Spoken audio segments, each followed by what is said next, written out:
so thousands of people, right?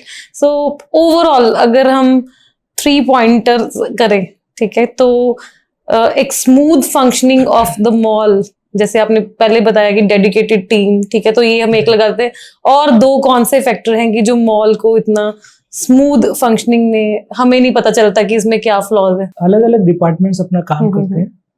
मैं marketing की बात करूं तो इतने सारे ब्रांड्स को मैनेज करने का तरीका ये है कि आप कैटेगराइज कर दीजिए। डिफरेंट कैटेगरीज होती हैं और हर कैटेगरी का अपना, एक कैटेगरी में जैसे अपैरल हो गया तो अपैरल में कई सारे ब्रांड्स होंगे, उसमें उनकी जरूर अलग अलग पोजीशनिंग हो सकती है। बट जब आप मार्केटिंग कर रहे हो तो आप अपैरल कैटेगरी और आपका जो कैलेंडर है वो प्री प्लान्ड होना चाहिए। तो जब आप प्री प्लान्ड कैलेंडर पे काम करते हो तो आपको पता होता है कि आप कहाँ जाने वाले हो। It's like goal setting, and then you are promoting the categories, and then you have the analysis of non-performing brands also within that category. Then you focus, divert your complete focus to promote them or support them. So that's how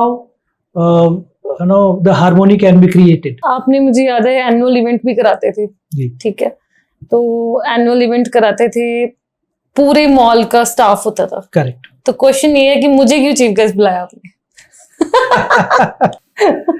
मैं तो खुद mall में काम करती थी, ठीक है, मुझे चीफ गेस्ट क्यों बुलाया आपने? ये मेरा सवाल है। आपने मेरे ख्याल से छोड़ने के बाद वो अचीव कर लिया था कि आपको चीफ गेस्ट बुलाया जा सकता है। तो हर किसी को मैंने एग्जांपल देती हूँ, ये और बहुत बड़ी बात है कि द पर्सन का रीजन भी ये था कि जैसे मैंने बताया कि हमने क्यों बाहर से चीफ गेस्ट बुलाना है। अगर हमारे बीच ही कोई ऐसा है जिसने कुछ अचीव किया है लाइफ में, तो हम उसको क्यों ना रिकॉग्नाइज करें, उसको क्यों ना